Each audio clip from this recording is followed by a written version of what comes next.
मैं कभी मेरे ख्वाबो ख्याल में ये नहीं सोचा था कि मैं मुसलमान बनूंगा और मैं मुसलमानों से सख्त नफरत करता था।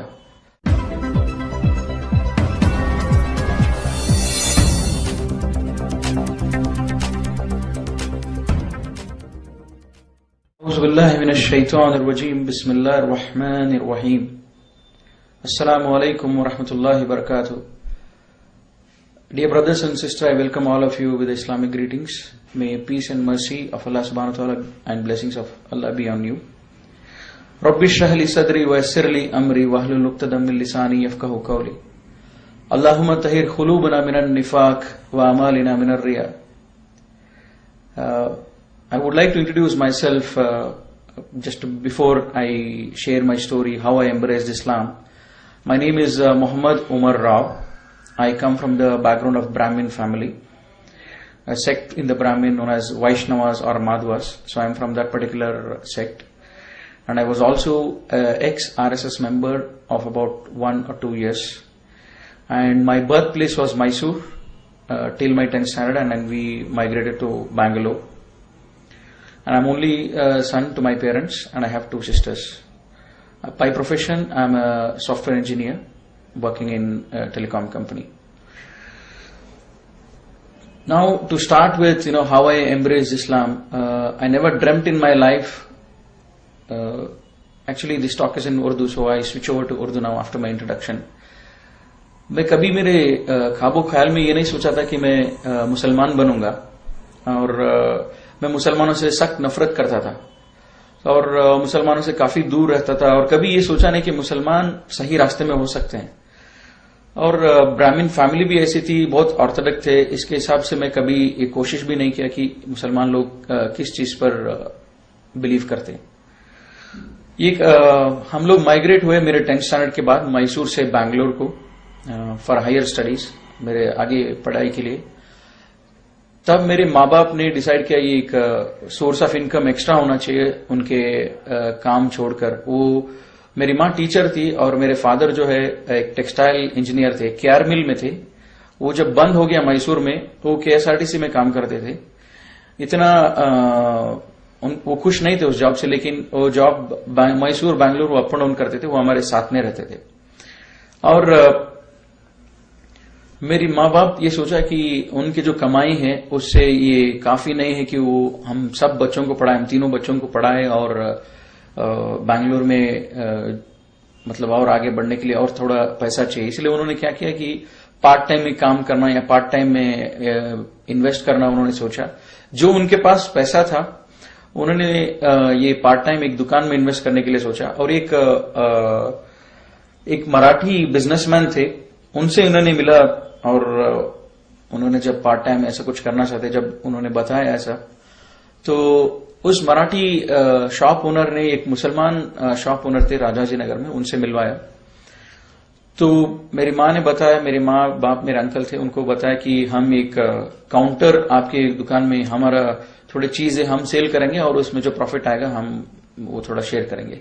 लेकिन वो मुसलमान इतने अच्छे थे कि वो कुछ शेयरिंग में कुछ भी इंटरेस्ट नहीं लिया। उन्होंने बोला कि तुमको जो करना है कीजिए, मतलब आप इन्वेस्ट कर सकते हो और उसका फायदा भी आप ले सकते हो। कुछ एक्स्ट्रा उन्होंने चार्ज नहीं किया। और मेरे माँ बाप बहुत इम्प्रेस थे और घर में हमेशा उनके बारे में बात होती थी कि ये मुसलमान लोग इतने अच्छे हैं कि ये हुनर हमको शॉप में जगह दिया बोल के। लेकिन मैं इससे बहुत नाराज था कि मेरे माँ बाप डेली उनके बारे में अच्छा ही बोले जब मैं उनको नफरत करता हूं। जब मेरी माँ की स्कूल जब ईयरली खत्म होता था, जब उसको 2-3 महीने हॉलिडेज होते थे, तो मेरी माँ इस दुकान पे जाके उनको भी मदद करती थी, उनके लिए भी काम करती थी और उसकी जो इन्वेस्टमेंट थी वो भी बेचती थी। और मेरी माँ को ये पसंद था कि मैं जाके वो काम करूं और मैं जाके थोड़ा बिजनेस सीखूं, इससे मैं थोड़ा जिम्मेदार हो जाऊंगा और अच्छा हो जाऊंगा। और घर में मुझे बोले कि तुम जाके इसको संभालो। और मैं बोला कि मैं किसी से भी काम करूंगा, मुसलमान के साथ मैं नहीं कर सकता हूं और कोई जरूरी भी नहीं है कि अभी मैं काम करूं और घर पे इतना गरीबी नहीं है मैं काम करके आपको कमा के खिलाऊं जब मैं पढ़ रहा हूं।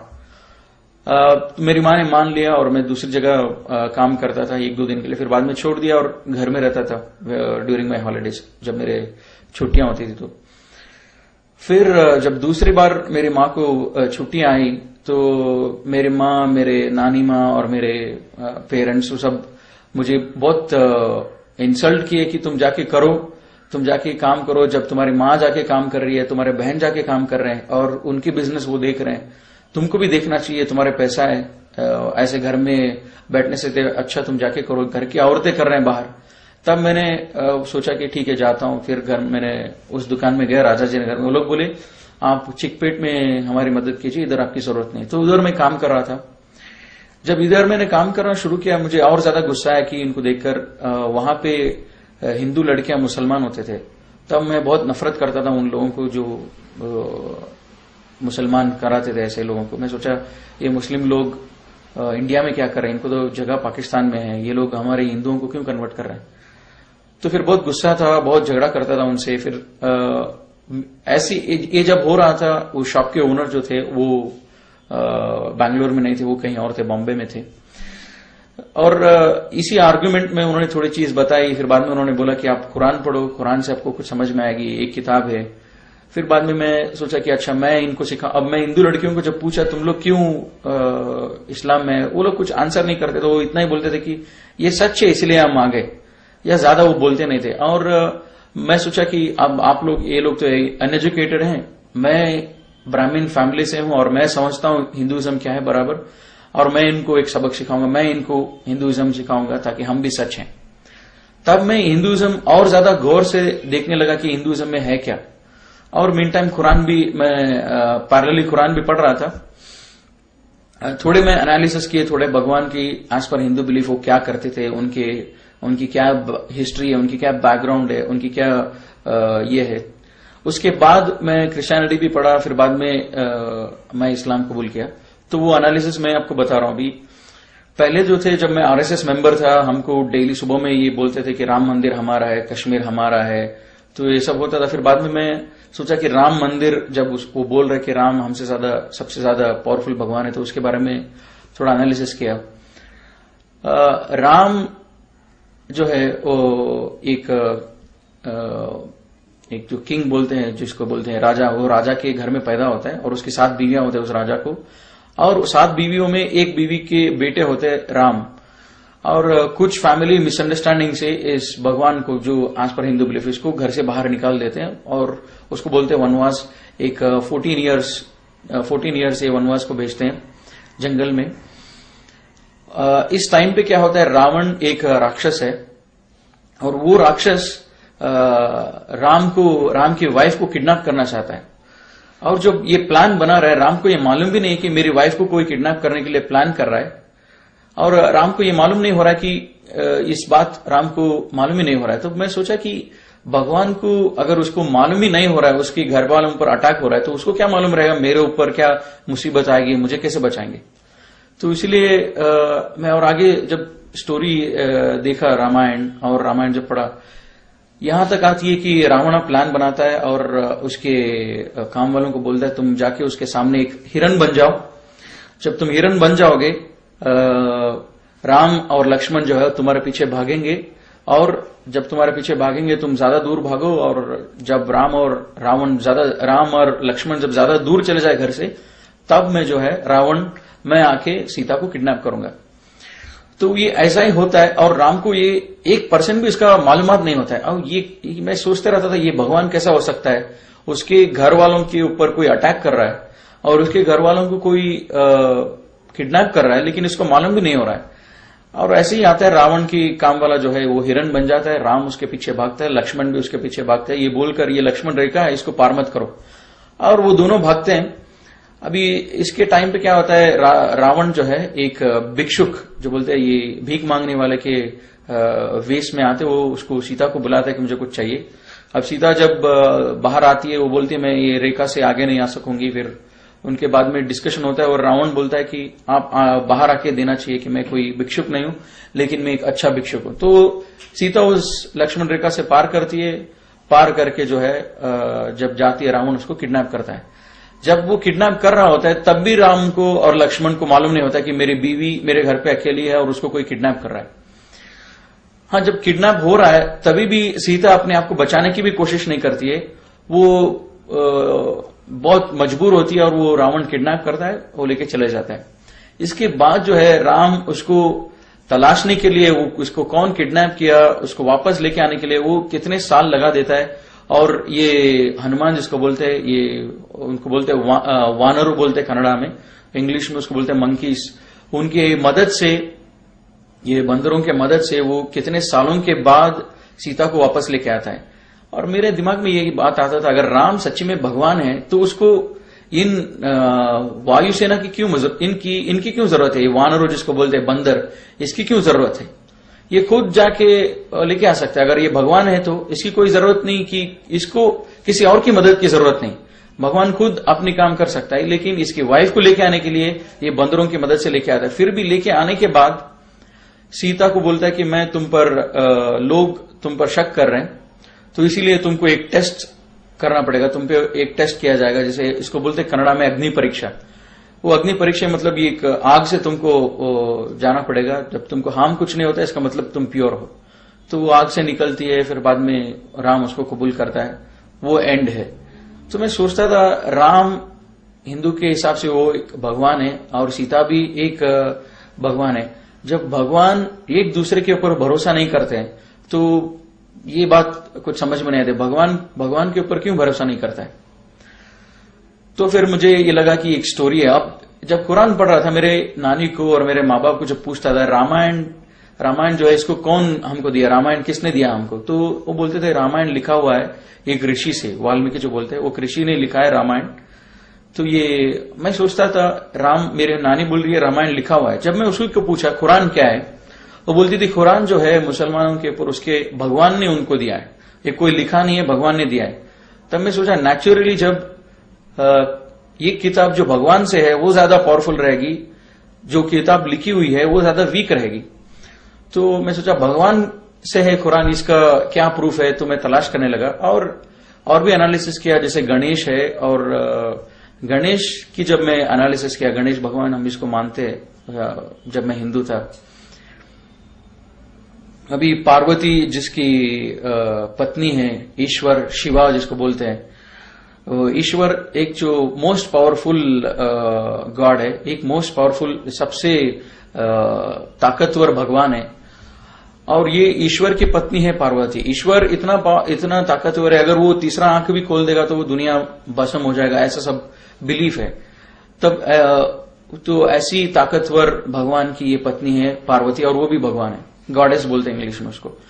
तो पार्वती उसको नहाना होता है और वो गणेश को बना देती है कि तुम मेरा वॉचमैन रहो। मैं सोचता था इतनी पावरफुल, इतनी ताकतवर भगवान की बीवी को सिक्योरिटी क्या जरूरत है। फिर भी वो बनाती है गणेश को, फिर वो नहाने जाती है और ईश्वरा जो है घर में दाखिल होता है। उसके घर में जब आता है वो पूछता है गणेश को तुम कौन हो। तो मैं ताज्जुब हो गया ये पढ़ के और ये देख के भी कि ये कैसा सवाल पूछ सकता है ईश्वर, जब उसको इतना भी इल्म नहीं है उसके घर में क्या हो रहा है। उसकी बीवी ने उस गणेश को बनाया और उसको इल्म में ये भी मालूम नहीं कि इसको कौन बनाया और मेरे घर में ये कब आया। वो आके पूछता है इसको तुम कौन हो। जब ये ताकतवर भगवान है, इसको इतना मालूम होना चाहिए, पूरे दुनिया के हर कोने में क्या हो रहा है इसको मालूम होना चाहिए। लेकिन ये भगवान घर में आके बात करता है और गणेश से पूछता है कि तुम कौन हो। इसका मतलब जब ईश्वरा को उसके खुद के घर में जो हो रहा है वो मालूम नहीं है, तो मेरे घर में या दूसरों के घर में जो प्रॉब्लम्स इस दुनिया में हो रहा है उसको कैसे पता चलेगा। तब मैं सोचा ये जो है ये भी एक स्टोरी की जैसी लग रही है। फिर आगे जब देखेंगे स्टोरी क्या होता है, फिर ईश्वरा जो है गणेश की गर्दन काट देता है जब गणेश उसको अंदर जाने नहीं देता है।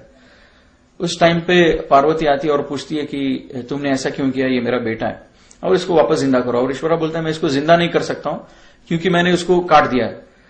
और पार्वती और ईश्वरा ये काफी दिनों तक ये झगड़ा चलता है। फिर बाद में ईश्वरा बोलता है कि मैं इसको हाथी का सर से उसको जोड़ता हूं और उसके एसोसिएट्स को बोलता है कि तुम हाथी इस डायरेक्शन पे जो सोया हुआ है वहां पे जाओ और उस हाथी को आप कट करो, उस हाथी के सर को, और वहां लेके आओ और मैं इसको जोड़ दूंगा।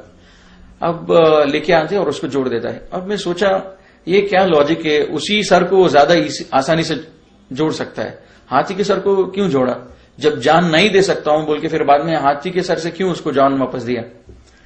बाद में मैं सोचा कि इतना बेरहम क्वालिटी, जब इसको सर उड़ा देना, कट कर देना, ये क्वालिटी भगवान की नहीं हो सकती है। इतनी बेरहमी से एक गलती उसने किया, उसने जाने नहीं दिया, उसको कत्ल कर दो इमीडिएटली। ये तो बेरहम एक कैरेक्टर है, भगवान की नहीं हो सकती है। फिर बाद में मैं सोचा गणेश की मैं पूजा क्यों करूं, जब वो खुद अपनी सर बचा नहीं सका तो उसकी क्यों पूजा करूं, जो उसकी अपने आप की, अपने खुद की जान की जब वो रक्षा नहीं कर सकता, क्योंकि मेरी जान की, मेरे घर वालों की, मेरी माल की क्या रक्षा करेगा वो। तो इसीलिए मैं वो स्टोरी सुन के मुझे बहुत ये हुआ, अफसोस हुआ और पढ़ के। और मैं जब मेरी नानी और इनसे सब पूछता था, मेरे घर वाले जो भी बड़े थे, माँ बाप थे, उनसे पूछता था कि भगवान को देखा कौन है। जब हम पूछते कि गणेश की फेस जो है ऐसा है, ईश्वरा का फेस ऐसा है, हमको कैसा मालूम है ये, तो घर में बोलते थे नहीं ये हम कर रहे हैं क्योंकि ये हमारी पूर्वज जो है बहुत पहले से करते आ रहे हैं, तो इसीलिए हम कर रहे हैं ये बात, तो इसीलिए हम पूजा कर रहे हैं इस मूर्तियों की। और जब मैं कुरान पढ़ रहा था, कुरान में भी यही आता है कि क्या अगर तुम्हारे पूर्वज जिहालत में थे, जब तुम्हारे सामने सच्चाई वाजे हो गई, क्या तुम भी जिहालत में रहोगे। तो मैं सोचा ये किताब जो है ये आंसर दे रहा है, जो मेरे क्वेश्चंस जो मैं माँ बाप के पूछ रहा हूं, उस क्वेश्चंस को ये किताब मुझे आंसर दे रहा है, ऐसा लग रहा था मुझे। लेकिन मैं सोचा वो फिर बाद में मैं और डीपली हिंदू एनालिसिस किया। मैसूर का था, हमारे मैसूर में चामुंडेश्वरी हिल जो है, वो हिल एक विटनेस है, ये एक भगवान थी, एक भगवान है बोल के, इसलिए मैं सोचा ये शायद ये भगवान मुझे बचा लेगी इस मुसलमान से आर्ग्यू करने के लिए। जब मैं उसके बारे में जब थोड़ा जानकारी लिया, वो भगवान चामुंडेश्वरी जिसको बोलते हैं, महिषासुर एक बड़ा राक्षस होता है। हिंदुइज्म में एक कॉन्सेप्ट है कि ये देवरु राक्षसरु, इनके बीच में हमेशा लड़ाई होती रहती है। ये राक्षसरु एक सेक्ट है, ये लोग जब राक्षस होते हैं, और ये राक्षस का ऑब्जेक्टिव इतना है कि ये लोग दुनिया में सबसे बड़े हो जाएं और ये देवरु जो है उनको खत्म करें। तो ये दोनों के बीच में बार बार लड़ाई होती रहती है। तो महिषासुर जो भी है वो भी एक राक्षस होता है, और ये राक्षस जो है ये लंबी तपस्या में बैठता है काफी सालों तक। जब इसकी तपस्या कबूल होता है, ब्रह्मा जो क्रिएटर है हिंदू बिलीफ के हिसाब से, वो इस तपस्या को कबूल करता है और वो बोलता है आपको जो चाहिए मांगे मैं दूंगा। और ये महिषासुर, ये जो राक्षस है, ये पूछता है कि मुझे सबसे ज्यादा ताकतवर बनाओ और मुझे अमर बनाओ, मुझे चिरंजीव बनाओ, मतलब मुझे कभी मौत नहीं आना चाहिए। और ब्रह्मा बोलता है ठीक है, ये विश आपको, ये वर मैंने आपको दे दिया। अब क्या होता है, और एक कॉन्सेप्ट है कि ये भगवान हिंदू हिसाब से, हिंदू के बिलीफ के हिसाब से ये एक जगह पर रहते हैं, उसको बोलते हैं देवलोक।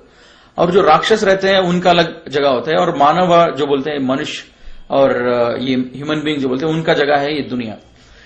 और ये राक्षस महिषासुर को जब मिल जाता है एक वर, सबसे ताकतवर बन जाऊंगा, और सबसे ताकतवर बनता है और इसको मौत कभी टच नहीं करेगी, ये जाता है देवलोका को और सबको देवताओं को मारने के लिए।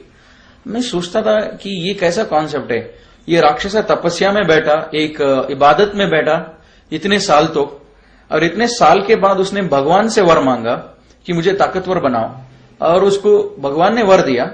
फिर उसी भगवान की ये कत्ल करने जा रहे हैं। तो इसका मतलब मैं भगवान को उल्लू बना सकता हूं। कभी भी भगवान 10 साल बैठो, भगवान से वर ले लो और उसके बाद में उसी को मारने लगो। तो मैं सोचा ये एक इमेजिनरी स्टोरी है, ये सच नहीं हो सकता है, ये लॉजिकल नहीं है। तो बाद में क्या हुआ, ये राक्षस जब सबको मार रहा होता है, ये लोग देवते बोलते हैं, देवतेगणु, ये लोग सब जाके इनसे मिलते हैं, ब्रह्मा विष्णु महेश्वरा, इनसे जाके मिलते हैं और इनको पूछते हैं कि हम ऐसे मुसीबत में हैं, ये महिषासुर जो है हमको मार रहा है, हम क्या करें अभी। ये ब्रह्मा बोलता है अरे इसको मैंने वर दिया है, अभी मैं इसको वापस नहीं ले सकता हूं, मैं वापस अगर लूंगा ये फिर से भी डीएक्टिवेट नहीं होगा, इसका एक बार मैंने वर दे दिया, मैं वापस नहीं ले सकता हूं। तो मैं सोचा कि ऐसा कैसा हो सकता है, मैं 10 साल बैठ के भगवान को उल्लू बना के एक वर ले लूं और बाद में उल्टा मैं भगवान को ही मारना शुरू कर दूं, ये सच नहीं हो सकता है। फिर ब्रह्मा बोलते हैं अच्छा मेरे पास एक रास्ता है इसको मारने के लिए, मैंने जो इसको वर दिया है, तुम सबसे ज्यादा ताकतवर हो जो दुनिया में ऑलरेडी हैं, भगवान आदमी कोई भी हो, तुम सबसे ज्यादा ताकतवर हो जो अभी मौजूद है इस दुनिया में, लेकिन जो आने वाले हैं उनसे ज्यादा ये ताकतवर रहेगा, ये तो वर नहीं दिया हूं, तो इसलिए हम ये काम करेंगे, एक नया एक भगवान को हम पैदा करेंगे जो उससे ज्यादा ताकतवर होगा और वो उसको मारेगा। तो ये क्या करते हैं, ये विष्णु बोलता है मैं औरत हो जाऊंगा, और शिवा जो है बोलता है कि मैं और तुम, हमारा मिलन होगा, हमारे मिलन से जो बच्चा पैदा होगा वो बच्चा जो है वो नया भगवान होगा और वो महिषासुर को कत्ल करेगा। और जो बच्चा पैदा होता है उसका नाम होता है चामुंडेश्वरी। वो लड़की होती है उसको चामुंडेश्वरी बोल के नाम रखते हैं, मतलब चामुंडेश्वरी, वो ईश्वर का भी नाम ही आता है चामुंडेश्वरी। वो जाके उसको कत्ल कर देती है महिषासुर को। मैं सोचा, एक मिनट के लिए सोचा, अगर मैं भगवान होता, मैं ब्रह्मा के जगह होता, तो मैं कभी, मुझे मालूम हो जाता था कि ये राक्षस 10 साल के लिए इसलिए बैठा है मुझे मारने के लिए, ये देवरों को खत्म करने के लिए इसलिए बैठा है, तो मैं कभी वर नहीं देता। ऐसा पूरा ड्रामा करने से अच्छा मैं वर नहीं देता, और या तो वर देने के बाद उसको कत्ल कर देता। तो ये सब देख के मुझे लगा एक हिंदुइज्म, एक माइथोलॉजी। और मेरे माँ बाप और सब लोग बोल रहे कि हमारे भगवान जो हम जिसको पूज रहे हैं, जो भी हमारे मूर्तियां हैं, बस ये लोग, ये सच कोई किताब में नहीं है, लेकिन हम कर रहे हैं इसलिए क्योंकि ये हमारे पूर्वज करते थे। और एक ऐसी चीज थी जिससे मुझे ये आसान हुआ हिंदुइज्म के बारे में मैं बिलीफ छोड़ने के लिए, कि हमारे घर में एक कॉन्सेप्ट है मने देवरू, जिसको बोलते हैं घर का भगवान। हर एक घर का अपना अपना खुद का भगवान होता है। तो मेरे घर में भी हमारा मने देवरू जो बोलते हैं, हमारा घर का भगवान जो था वो स्नेक था, स्नेक, सांप। और मेरे कजिन का मने देवरू घर का भगवान था ईगल। मेरे घर में जब भी फेस्टिवल होता था मेरी माँ बोलती थी कि उनके घर पे जाओ मत, और उनके घर में जब फेस्टिवल होता था वो बोलते थे कि मेरे कजिन को मेरे घर पे आओ मत, क्योंकि ये ईगल गॉड और स्नेक गॉड और बोथ आर एनिमीज। तो मेरी माँ बोलती थी तुम्हारा गॉड जो है वो स्नेक है, अब उनका गॉड ईगल है, तब जब तुम फेस्टिवल में जाओगे तो तुमको प्रॉब्लम हो जाएगा। मैं सोचता था हाउ इलॉजिकल इट इज, ये तुम क्या बोल रही हो, ये सब मुझे समझ में नहीं आती है, क्योंकि मैं कजिन के घर जाना चाहता हूं और अच्छा खाना खाना चाहता हूं उधर भी, because I want to show my new dresses there, लेकिन तुम बोल रहे हो तुम जाओ मत। ये कैसा हो सकता है, भगवान और भगवान के बीच में दुश्मनी। और अल्लाह ताला कुरान में बोलता है कि इस कायनात को बनाने में अगर एक से ज्यादा लोग होते, एक से ज्यादा क्रिएटर होते, तो बहुत ज्यादा कंफ्यूजन होता है इस दुनिया में। तो मैं ये कंफ्यूजन मेरे घर में ही दिख रहा है, क्योंकि मेरी माँ बोल रही है हमारा घर का भगवान जो है स्नेक है, और मेरे कजिन का घर का भगवान जो है वो जो है ईगल है। तो ये भी एक ऐसी चीज थी which help me to I believe more in Islam. ये ऐसे सब चीज थी, और कुरान इसके बारे में लाइव अल्लाह ताला is talking to me in this book. अल्लाह ताला बोल रहा है कि ये अगर इस दुनिया को बनाने में बहुत सारे भगवान होते तो उन भगवानों के बीच में बहुत सारे प्रॉब्लम भी होते। जैसे मैंने देखा रावण और राम और ब्रह्मा, महिषासुरा और जो है ईश्वरा, पार्वती, और ये सब जब देखा मैं, एक भगवान को दूसरे भगवान के बारे में मालूम ही नहीं है, जानकारी नहीं है। एक भगवान एक काम करता है उसके बारे में दूसरे भगवान को मालूम नहीं है। जब ब्रह्मा ने महिषासुरा को वर दिया उसके बारे में शिवा को मालूम नहीं, विष्णु को मालूम नहीं। जब ये सब कंफ्यूजन ही है, तो अल्लाह ताला कुरान में भी यही बोल रहा है कि अगर इस दुनिया को, और इस दुनिया में अगर एक से ज्यादा खुदा होते, तो एक से ज्यादा क्रिएटर होते, एक से ज्यादा अल्लाह होते, तो बहुत सारे प्रॉब्लम होते। तो मैंने थोड़ा क्रिश्चियनिटी भी पढ़ा। जब मैं 10th स्टैंडर्ड में जब था इंडिया में, मैसूर में, उधर एक पुष्पाश्रम बोल के एक जगह था, वहां पे क्रिश्चियंस लोग, फादर्स लोगों को ग्रेजुएट करते थे। तो उधर मैं क्रिसमस में कभी जाता था, उनकी हम लोग एक टूर के हिसाब से उधर जाते थे और देखते थे। हमारे फैमिली सबको लोग बुलाते थे, हम पूरे माँ बाप के साथ जाके देखते थे। वो जो मूर्तियां रखते थे जीसस की, मदर मेरी की, हम लोग देखते थे। वो उतना इल्म मुझे था, ये लोग क्रिश्चियंस भी जीसस को पूछते हैं। जब मैं थोड़ा ज्यादा जानकारी लिया तब मुझे मालूम पड़ा, ये बोलते हैं Jesus is the only son of God, only begotten son of the God. मतलब जो एक बेटा है, खुदा का बेटा है जो बोलते हैं। मैं सोचा हमारे घर में भी ये बात कभी कभी होती थी कि जब घर में लड़की पैदा होते तो ये लोग खुश नहीं होते थे हिंदूस। हम इनको बेटों की ज्यादा जरूरत होती थी। और जब मैं पूछता था कि बेटे को इतना क्यों अहमियत देते थे, ये बोलते थे कि बेटों से हमारा खानदान आगे बढ़ता है। तो बेटों की जरूरत अल्लाह को क्यों होना चाहिए, कि जब बेटा इसीलिए जरूरी है खानदान को आगे चलाने के लिए या नाम रोशन करने के लिए जो भी है, लेकिन अल्लाह को बेटा की जरूरत क्यों है? अल्लाह तो स्टार्टिंग भी है, एंडिंग भी अल्लाह ही है, मतलब बीच में कोई नहीं, अल्लाह की सब कुछ है। तब मैं सोचा कि ये क्रिश्चियनिटी का जीसस सन ऑफ गॉड ये जो भी है जिसको पूछते हैं और मदर मैरी ट्रिनिटी का जो भी कॉन्सेप्ट है ये भी हिंदू के आसपास है, हिंदुइज्म के सेम फिलॉसफी है। तो मैंने क्रिश्चियनिटी को भी मैंने बहुत देर तक एनालाइज नहीं किया, फिर बाद में मैंने वो भी छोड़ दिया। जब मैं कुरान पढ़ रहा था मुझे मालूम हो गया कि इस्लाम सच है, लेकिन मुझे कबूल करने बहुत मुश्किल हो रहा था कि इस्लाम सच है, क्योंकि मैं मुसलमानों को बहुत नफरत करता था और मुझे मेरे फैमिली मुस्लिम्स के बहुत खिलाफ था, मतलब ब्राह्मण कम्युनिटी एज सच। तो मुझे डर भी लगता था कि ये कैसे सच हो सकता है। जब मैं कुरान पढ़ रहा था आगे थोड़ी आयत आई जो मैं आपसे शेयर करूंगा। ये आयत जो है मेरे दिल के अंदर बहुत तकलीफ हुआ और उसके बाद में मैंने इस्लाम कबूल किया। मैं सोचा अल्लाह ताला कुरान में बोलता है कि मैं हर चीज को माफ करूंगा जिसको चाहिए उसको, लेकिन शिर्क को माफ नहीं करूंगा। तो मैं सोचा मैं शिर्क को छोड़ दूंगा, बाकी सारे चीज मैं करते रहूंगा, क्योंकि शिर्क को छोड़ने के बाद मैं ऐसा कोई गुनाह नहीं कर रहा हूं जिससे मुझे अल्लाह ताला पनिशमेंट दे। तो मैंने शिर्क छोड़ दिया और मैं सोचा जो भी मैं कुरान पढ़ के मैं जो फॉलो कर सकता हूं मुसलमान नहीं बन के वो मैं करूंगा। तो मैं शिर्क छोड़ दिया और घर में झगड़ा शुरू हो गया। घर में पूछने लगे कि तुम शिर्क क्यों छोड़े, मतलब पूजा करना क्यों छोड़े इन बुतों को। और मैं बोला कि मैं आजकल मॉडर्न बन रहा हूं, कॉलेज में जा रहा हूं और कॉलेज में सब मजाक उड़ाते हैं कि तुम ये तुम नामा सब लगाते हो, कुमकुम सब लगाते हो, इसलिए मैंने छोड़ दिया ताकि मुझे मॉडर्न बनना है। तो मेरी मां थोड़ा कन्विंस हो गई तो मैं पूजा छोड़ दिया। और ये सब एनालिसिस जब मेरा पूरा हुआ तो उसी टाइम पर मेरा कॉलेज भी स्टार्ट हो गया, मेरा सेकेंड ईयर चालू हो गया। तो मैं वो दुकान से बाहर आ गया। अब जो है पूरा कुरान पढ़ा, लेकिन पूरा कुरान पढ़ने के बाद मुझे थोड़ी आयत समझ में आई, वो तो शिर्क करना नहीं चाहिए और आखिरत क्या, ये सब समझ में आया था। और हर एक आयत का माना समझ में आया था कि आयत अल्लाह ताला अपने आप को आयत से प्रूव करते कि अल्लाह ताला का एग्जिस्टेंस, अल्लाह के ऊपर यकीन रखने के लिए अल्लाह की आयत को अगर हम सोचेंगे, उसके बारे में गौर करेंगे, तब हमको बिलीव होगा अल्लाह की एग्जिस्टेंस। मतलब अल्लाह हमारे सामने जाहिर नहीं है, मतलब अल्लाह को देख नहीं सकते, लेकिन अल्लाह के आयत को देखकर हम बिलीव करना चाहिए, इतना मुझे समझ में आया था। फिर दूसरी आयत जब मैंने कुरान में पढ़ा, how can you disbelieve in Allah when you are lifeless, we gave you life and we will cause you to die again and we will cause you to life again, we will bring back to life again. तो मैं सोचा it's not easy for me to believe that on the day of judgment we will be brought back to life। मतलब जब अल्लाह ताला बोल रहा है कि तुम अल्लाह के ऊपर कुफ्र कैसे कर सकते हो जब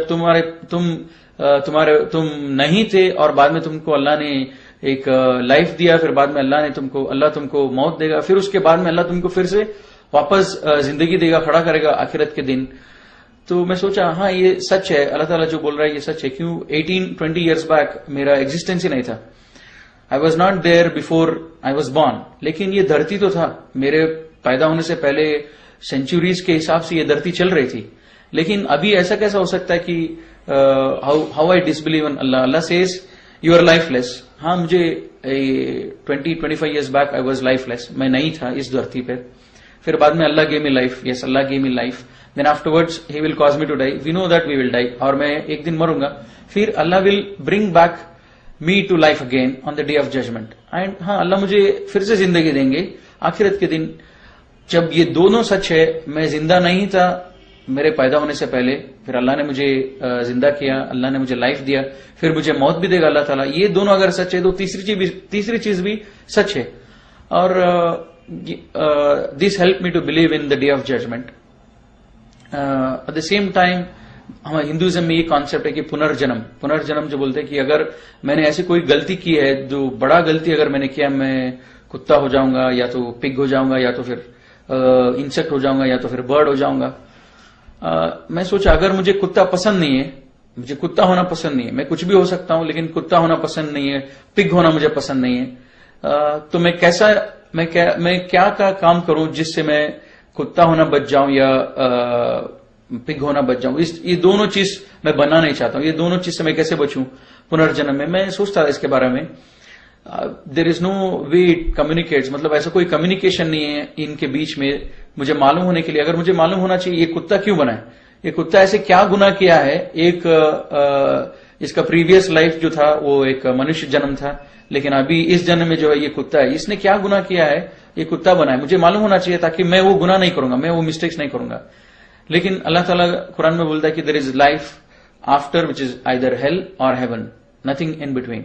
और अल्लाह ताला सूरह बकरा में बोलता है कि they are the people who are successful and one of the, और एक जो चीज है इन ईमान वालों को बिलीव करने के लिए यकीन आखिरत पर होना चाहिए। ये यकीन, मैं सोचता था आखिरत क्या है, आखिरत ऐसी क्या चीज है, आखिरत पर मैं कैसे यकीन करूं, क्योंकि जो पूरे जो आयत से ये मुझे मदद किया कि मेरे घर में बोलते थे हम मूर्ति पूजा इसीलिए कर रहे हैं क्योंकि हमारे पूर्वज कर रहे थे, और कुरान बोल रहा है तुम्हारे पूर्वज अगर जिहालत में थे क्या तुम भी रहोगे जब सच्चाई वाजे होगे। और मेरे दिल में ये बात आती थी मैं इस्लाम फॉलो करूंगा लेकिन नमाज पढ़ूंगा और मेरे हिसाब से पढ़ूंगा, मुसलमानों के जैसा नहीं पढ़ूंगा। तब ये दूसरी भी आयत आई कि विच हेल्प मी टू, जो मुझे मदद किया इस्लाम को फॉलो करने के लिए। आज मैंने इस्लाम को परफेक्ट किया, मुकम्मल किया, और इसके सिवा दूसरे कोई मजहब को मैं एक्सेप्ट नहीं करूंगा। और ये सब आयत मुझे मदद किया। लेकिन मैं सोचा आखिरत के लिए क्या आयत है, और अल्लाह ताला पूरे कुरान में बोलता है कि मेरे बंदों को जो लोग सोचते हैं उनके लिए मैं हर दिन हजारों आयत दिखाता हूं। दिन होता है, रात होता है, बारिश होती है, ये सब देखने के लिए आयत है, लेकिन लोग सोचते नहीं है। तो आखिरत के लिए ऐसा क्या आयत है, मैं सोच रहा था। जब ऐसी टाइम पर मेरे को एक चैप्टर याद आया मेरे साइंस में जब पढ़ रहा था अर्थ के बारे में, और मेरी बहन भी 10th स्टैंडर्ड में थी। जब उनकी किताबें देखा तो मुझे मालूम पड़ा अर्थ का क्रस्ट कैसा बना है, अर्थ कैसा बना हुआ है, so many kilometres down there is water, उसके बाद जो है वो ये है, उसके बाद जो पत्थर है, फिर बाद में आग है, वो आग इसी से वॉल्केनो आती है। तो मुझे सोचा यही एक आयत है अल्लाह ताला जो मुझे कम्युनिकेट करा, ये आयत है यकीन करने के लिए जहन्नम पर। और जन्नत पर कैसे यकीन करो कि जन्नत रहेगा या नहीं रहेगा। जब मैं टीवी देखता था ये कश्मीर वगैरह सब, कश्मीर और ऊटी जब गार्डन्स देखता था, तब मैं सोचता था अगर दुनिया में इस धरती में अगर अल्लाह ताला इतने अच्छे गार्डन जब बना सकते हैं तो आखिरत में क्यों नहीं रहेगा इतने अच्छे गार्डन। तो मुझे ज्यादा डिफिकल्ट नहीं हुआ, मैंने आखिरत पर यकीन कर लिया।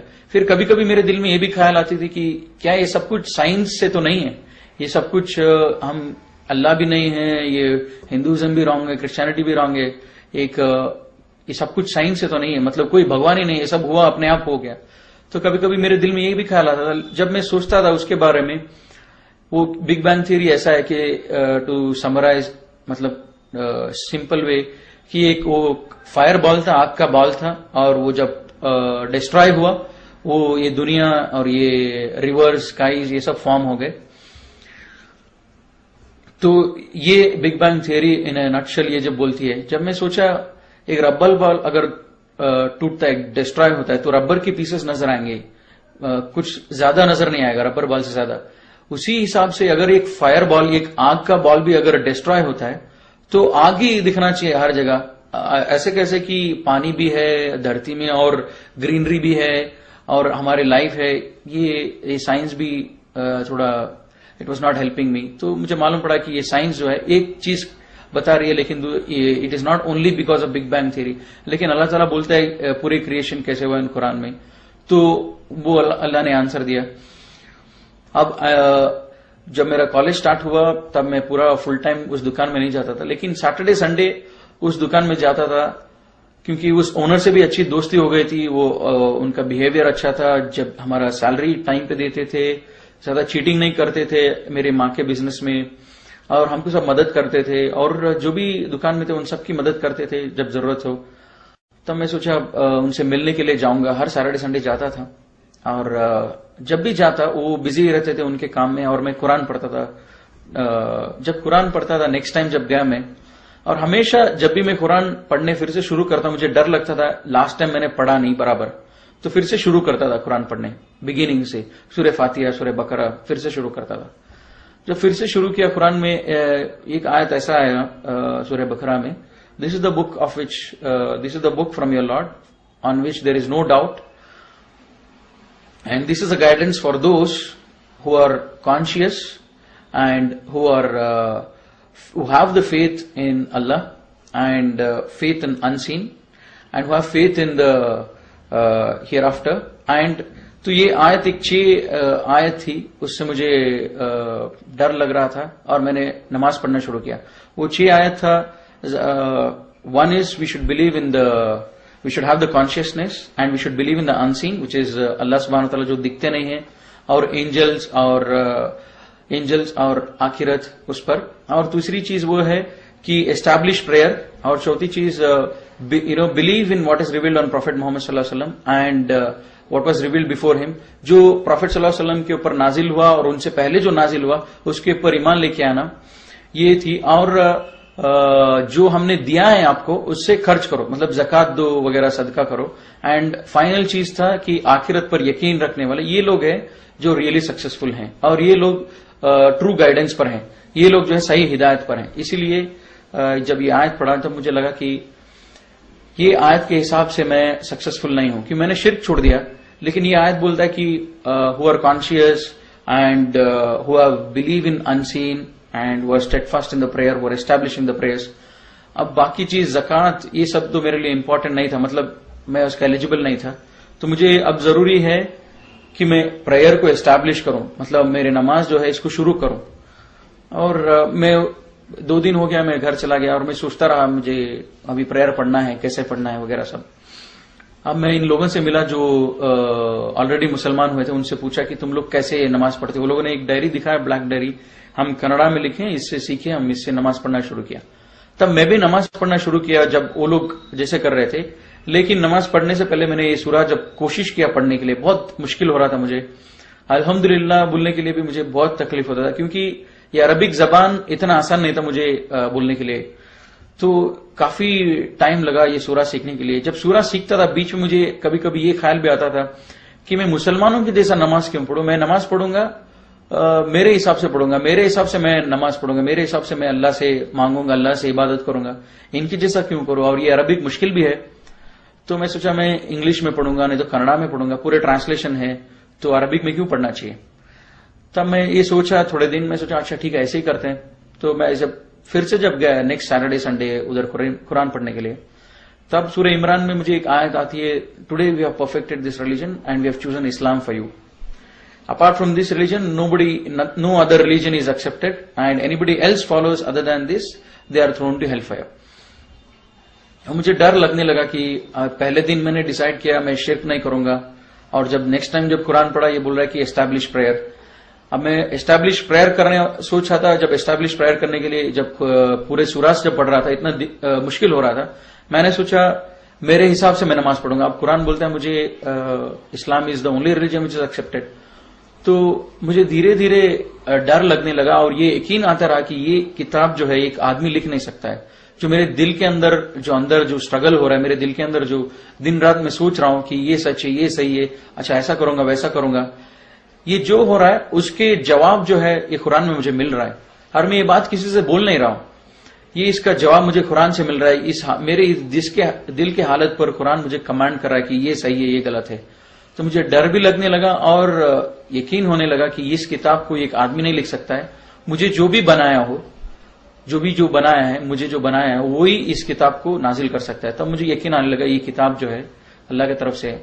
फिर मैं बहुत मेहनत किया, 3-4 महीने लगे, फिर नमाज पढ़ना शुरू हुआ, सब सूराज लर्न किया, फिर नमाज पढ़ रहा था। और कभी कभी नमाज मेरी होती थी, कभी कभी नहीं होती थी, क्योंकि घर पे मेरे माँ बाप के सामने तो नहीं पढ़ता था। और अभी नमाज तो पढ़ रहा हूं, शिर्क नहीं कर रहा हूं, नमाज पढ़ रहा हूं, लेकिन मैं सोचा अभी ठीक चल रहा है, अब जरूरी नहीं कि मैं और आगे जाऊं।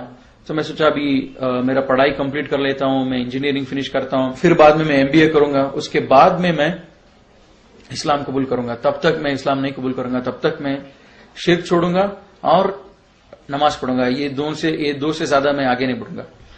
जब नेक्स्ट टाइम मैं जब कुरान पढ़ने लगा, फिर से जैसे मैं शुरू से पढ़ने लगा, सूरह बकरा में दूसरी आयत आती है कि ये लोग किस चीज के लिए इंतजार कर रहे हैं। ये लोग इंतजार कर रहे हैं अल्लाह और अल्लाह की मलाइका को, जब वो आसमान में आ जाए तब तो क़यामत है, मतलब then the matter is settled. तो इंग्लिश में आयत मुझे बहुत लगती थी, what are this people waiting for, are they waiting for Allah to come out with the angels in the clouds, then the matter is settled. इसका मतलब ये था कि ये किस चीज पर इंतजार कर रहे हैं। अगर ये लोग वेट कर रहे हैं अल्लाह के ऊपर यकीन करने के लिए क़यामत कभी भी आ सकती है। Are they waiting for Allah to come out with the angels?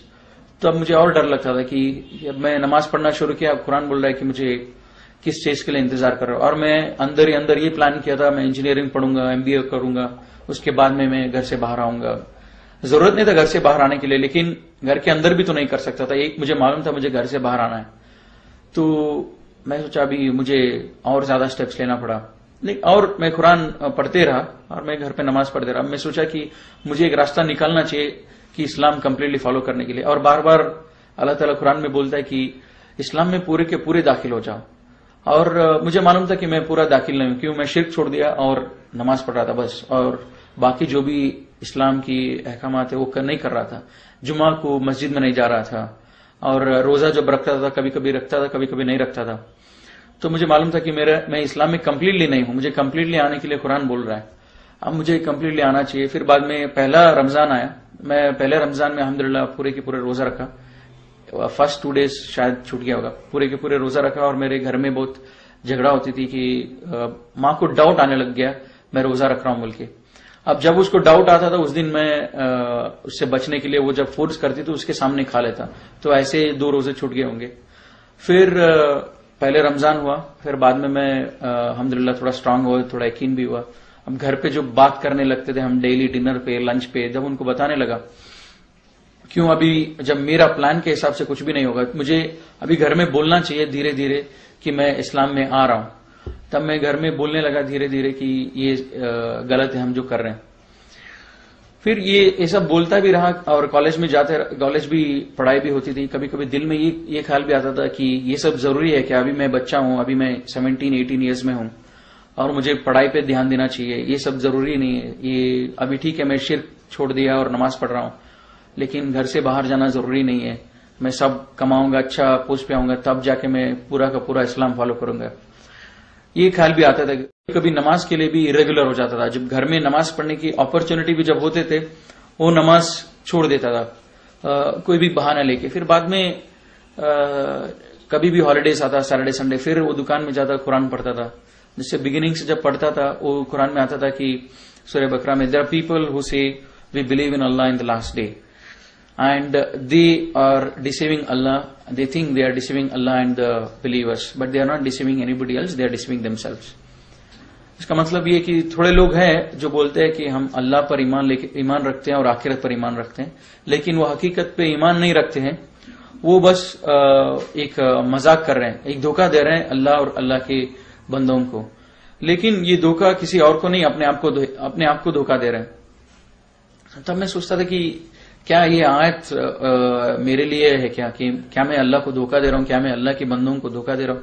तब मैं तुरंत सोचता था कि और जब फॉलोइंग आयत ये आती है, when they are alone with their evil ones they say we were just mocking at them, we were not believers. जब मैं सोचता था इस आयत के बारे में, इतना तो था, पहली आयत से मुझे बहुत डर लगता था। They say they believe in Allah but they are not really believers, मुझे डर लगता। लेकिन दूसरे आयत से थोड़ा मुझे ये रिलैक्स होता था, क्योंकि मेरे साथ कोई ऐसे नहीं थी to say that I am just mocking at them, तो मैं थोड़ा सेफ होता था। लेकिन मेरे दिल के अंदर जो एक केयरलेसनेस था, जो स्टेडफास्ट नहीं था दीन से, ये आयत मुझे बहुत लगता था। और फिर बाद में मैं नमाज बराबर ट्रैक पे पढ़ता था, टाइम पर पढ़ता था। फिर बाद में क्या हुआ, फिर से मैं कॉलेज, वीकडेज आते थे, कॉलेज जाता था, फिर सोचता था इसके बारे में। फिर कभी कभी बैकसीट ले लेता कि ये जरूरी नहीं है, मेरे करियर जरूरी है, मेरे को अच्छा मार्क्स लेके आना है, ये सब जरूरी नहीं है। फिर 1-2 आयत ऐसी मैं पढ़ा, फिर बाद में दैट चेंज्ड माय लाइफ। फिर बाद में मैं घर में ओपनली डिस्कस करने लगा इस्लाम के बारे में। वो लास्ट एक आयत ये थी which really help me a lot to change, मतलब बहुत मुझे मदद किया चेंज करने के लिए मेरे लाइफ। वो था कि when the death approaches them they will my angels will ask them what state you were in, and they will reply we were weak and oppressed in this world, and angels will reply was Allah's land was not vast enough for you to emigrate and follow Islam। मतलब जब इनकी मौत आएगी, मेरे मलाइका इनको पूछेंगे कि तुम किस हालत में थे, और ये लोग रिप्लाई करेंगे कि हम बहुत वीक थे, हम बहुत मजबूर थे, मेरे मलाइका इनको रिप्लाई करेंगे, क्या अल्लाह की धरती इतनी विशाल नहीं थी ताकि तुम हिजरत करके तुम इस्लाम फॉलो करो? तब ये मुझे मैं सोचा ये अल्लाह ताला मुझे बोल रहा है। मैं बार बार अपने आप को, मैं फजर नहीं पढ़ रहा हूं, असर नहीं पढ़ रहा हूं, मेरी माँ है, मैं वीक हूं, मैं बहुत कमजोर हूं, मैं कमा नहीं रहा हूं, अब मैं पूरा का पूरा इस्लाम फॉलो नहीं करता हूं। ये सब मेरे दिल में आता था। जब ये आयत पढ़ा तो मुझे लगा कि अल्लाह ताला is answering to my question in my heart. तो तब मैं सोचा अच्छा ठीक है, अभी मैं ओपनली डिक्लेयर करूंगा घर में। अब घर में मैं ओपनली बोलने लगा इस्लाम सच है और तुम लोग जो कर रहे हो सही है, तुम लोग जो कर रहे हो वो सही नहीं है और मैं जो कर रहा हूं वो सही है, और ये मूर्ति पूजा सब हिंदुइज्म में नहीं है। अब क्या हुआ, मेरे माँ बाप ने सोचा कि ये इतना सीरियस नहीं है, वो ऐसे ही बोल रहा है। फिर धीरे धीरे धीरे मेरे डिप्लोमा जो खत्म होती रही, मैंने अपने प्रिंसिपल से भी पूछा कि लीगल प्रोसीजर क्या है इस्लाम कबूल करने की। फिर उन्होंने बताया लीगल प्रोसीजर जो भी है, उसके बाद मुझे काम मिलेगा नहीं मिलेगा। फिर इतना हुआ मेरे घर में, जब मैं पूरा बोल रहा था मेरे माँ बाप भी ये मानते थे मैं जो बोल रहा हूँ सच बोल रहा हूँ, लेकिन वो बोलते थे कि हम इस्लाम फॉलो इसलिए नहीं कर सकते, हमारी सोसाइटी, हमारी कम्युनिटी, हमको ये बड़ा मुश्किल होगा। लेकिन अल्लाह ताला कुरान में भी ये बोलते हैं कि ये नबी, ये लोग इस किताब को ऐसे पहचानते हैं जैसे अपनी बेटों को पहचानते हैं। तो जैसे हमारे फैमिली जैसे बोलती है, जब मैं पूरा उनको इस्लाम का मैसेज दिया, वो लोग भी बोल रहे तुम जो बोल रहे हो सच है, लेकिन हम फॉलो इसीलिए नहीं कर सकते क्योंकि सोसाइटी है एक्सेट्रा एक्सेट्रा। तब ये आयत is talking about the same behaviour of them. तो काफी सारा ऐसा सब अंदर मेरे दिल में बहुत प्रॉब्लम आ रहा था, अंदर ही अंदर एक स्ट्रगल था, एक क्या करूं मैं इस्लाम कबूल करूं या क्या करूं।